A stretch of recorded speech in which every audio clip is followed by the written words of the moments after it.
बाबा नीम करोली से कैसे जुड़ सकते हैं, क्या करना पड़ेगा, इन महत्वपूर्ण प्रश्नों का आज मैं दे रहा हूं आपको जवाब। बने रहिए मेरे साथ। नमस्कार, आप देख रहे हैं धर्मदृष्टि पत्रिका का यूट्यूब चैनल दस्तक मीडिया। मैं विनोद शुक्ल आपको सुनाता हूं बाबा नीम करोली की अद्भुत गाथाएं।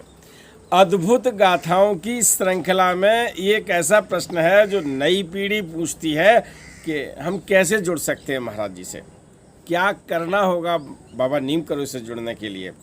तो मैं सबसे पहले आपको बता दूं, यदि आप अपने अंदर जानते हो ना, अंदर और बाहर की सब बातें आपको अपनी तो पता ही है, तो आपके अंदर कोई बुराई है तो उसको सबसे पहले हटाइए। अब बुराई कई तरह की हो सकती है, जैसे मैं बहुत छोटा उदाहरण बता रहा हूँ। आप धूम्रपान करते हैं, मात्र बीड़ी पीते हैं या सिगरेट पीते हैं, बुराई है ना, छोड़ दीजिए। पहला यही काम कीजिए। आदमी कहता है कि साहब हम तो बीड़ी पीते हैं, हम इतने दिन से पी रहे हैं और छूटती नहीं। तो भाई साहब, बीड़ी पीने का यही स्टाइल होता है, और ये उंगली आप बांधते हैं, बीड़ी नहीं उसमें घुस जाती है। क्या करते हैं, यूँ छोड़ दीजिए, है ना। और छोड़ने के लिए आपको एक बार संकल्प लेना होगा। जो भी बुराइयां हैं उनको अपने से दूर करने का प्रयास करिए। ये पहला चरण है, पहली सीढ़ी है, ठीक है। नंबर 2, आपके अंदर थोड़ी बहुत ईर्ष्या होगी, ये आदमी है, ईर्ष्या होती है, तो उसको निकालने का प्रयास करिए। एकदम नहीं निकलती है, लेकिन धीमे धीमे निकल जाती है। तीसरा, कभी कभी क्रोध आता है, इस क्रोध को काबू करिएगा धीमे धीमे। और जब क्रोध कम होगा तो आप में धैर्य बढ़ेगा, और धैर्य जब बढ़ जाएगा तो आप यकीन मानिए कि संसार में ऐसी कोई चीज नहीं है जो आप प्राप्त न कर पाए। और जब आप इस बिंदु पर बढ़ जाएंगे तो आप समझ लीजिए कि आप महाराज जी के, क्या करूं, भक्तों में, आप कहते हैं हम तो साहब गुरु मानते हैं, तो हम कह देंगे शिष्यों में। आप जैसे चाहें, आप जो माने, आप जुड़ जाएंगे।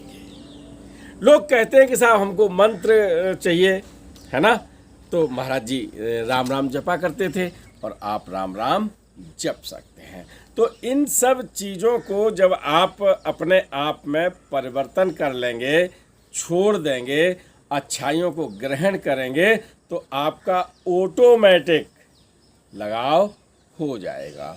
आपको मैं बता दूं कि हृदय में जब बुराइयां दूर होती हैं, हृदय का अंधेरा दूर होता है, तो प्रकाश होता है, और वो प्रकाश ईष्ट के द्वारा आता है। और ईष्ट जब आपने बाबा नीम करोली को माना है, तो आप ये मान के चलिए कि आपसे उनका एक जुड़ाव शुरू हो जाता है। मैं एक प्रैक्टिकल घटना आपको बताता हूँ। महाराज जी कैची धाम में बैठे हैं। कैची धाम में बैठे एक प्रश्न भक्त करता है कि महाराज जी एक बात बताओ, कुछ लोग ऐसे हैं जो बुराई करते हैं, कुछ लोग ऐसे हैं जो बहुत बढ़ाई करते हैं आश्रम की, है ना। आज भी होता है आश्रम में, या कोई चीज़ है, कोई होता है तो कुछ बढ़ाई होती है और कहीं बुराई होती है। तो महाराज जी ने कहा कि हम तेरे प्रश्न का उत्तर बाद में देंगे, पहले ये बता, तू मुझे प्यार क्यों करता है। बोला महाराज जी करता हूं। नहीं नहीं, बता। बोले साहब करता हूं। अच्छा बता क्यों करता है। बोले महाराज जी मैं आपसे प्यार इसलिए करता हूं कि आप हमसे प्यार करते हैं। समझ में आ गया ना। तो इसमें कोई तार नहीं होता।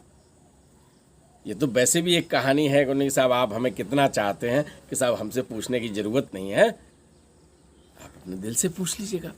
तो ये सब चीज़ें आपको इसलिए बता रहा हूँ कि इनको अगर आप करेंगे तो महाराज जी से जुड़ाव होगा। हम आपको एक बात और बता दें कि एक व्यक्ति ने कहा कि साहब कभी कभी भगवान से हमें डर लगता है। महाराज जी से पूछा कि हमें भगवान से डर लगता है क्यों? कि साहब हम व्रत रहते थे और हमारा एक व्रत छूट गया तो हमें डर लगा कि ऐसा ना हो भगवान हमारा अनिष्ट कर दे। तो महाराज जी ने कहा कि भगवान कभी अनिष्ट नहीं करते हैं, लेकिन अगर तुम्हें इस डर से व्रत करने की प्रेरणा मिलती रहती है तो थोड़ा सा डर बनाए रखिएगा, ठीक है ना। तो ये चीज़ें हमने आपको बताई कि ये अपने व्यक्तिगत जीवन में इन चीज़ों को, जो बुराइयां हैं, अंधेरा है, या जो चीज़ें आपके अंदर निगेटिव हैं उनको हटाइए, आप स्वतः जुड़ने लगेंगे, ठीक है। दूसरी बात यह है कि जब आप उस धारा में अपना जुड़ाव महसूस करेंगे तो क्या करें? भूखे को खाना खिलवाएं। वस्त्रहीन लोग मिलते हैं, सर्दियां आती हैं, आप उन्हें वस्त्रों का दान करें। आप कोई मेडिकल आवश्यकता में है, किसी को दवा की ज़रूरत है और आप क्षमता में हैं कि आप उसकी मदद कर सकते हैं तो कर दीजिए। ये सीधी सीधी बाबा नीम करोड़ी की सेवा है। और आपको बता दें, आप न माने तो, कि महाराज जी जहाँ जाते थे भंडारा शुरू हो जाता था, है ना।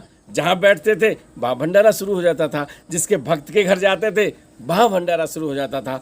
तो भूमिया धार में या कैंची धाम में या जहाँ रहते थे महाराज जी का भंडारा शुरू होता था। तो क्या है, एक इनकी बड़ी शिक्षा है कि अगर भूखे हैं या अन्न की आवश्यकता है तो अन्नदान की प्रक्रिया चलती रहनी चाहिए। तो ये महाराज जी की शिक्षाओं का व्यवहारिकीकरण है और इसे आप व्यवहार में कर सकते हैं। अब आप समझ लीजिए आप कहें हमारी क्षमता नहीं, तो क्या करेंगे? आप एक व्यक्ति को भोजन करा दीजिए। आपकी रसोई में कुछ शुद्ध भोजन बच गया, शुद्ध मैं कह रहा हूँ, ऐसा नहीं कि सब खाना खा लिए हों और बच गया हो, नहीं, शुद्ध भोजन बच गया है तो आप किसको खिला दीजिए, भूखे को। आपका भंडारा हो गया। आप कैसे भी कर सकते हैं, सच बोलने का प्रयास करिए, 100% नहीं तो आप बढ़ाइए धीमे धीमे। अभी आप जैसे आप मान लीजिए, मैं आपको जब बातचीत जब ये बताता हूँ तो बड़ी बातें दिमाग में आती हैं।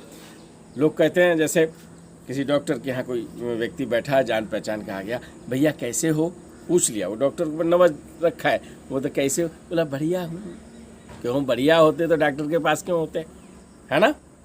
कोई कहीं जा रहा है, भैया कहाँ जा रहे हो, कहीं नहीं जा रहे। ये वो आदतें हैं जहाँ आदमी बिना सोचे समझे झूठ बोलता जाता है। तो ये चीज़ें आप अपना सुधार करिए। जो सुधारने की हैं वो बातें बता दी हमने।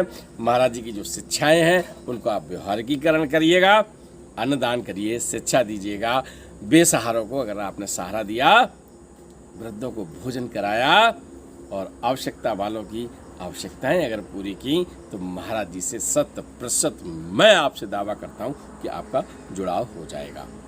वक्त मिले तो राम राम जपिए, चल पड़े।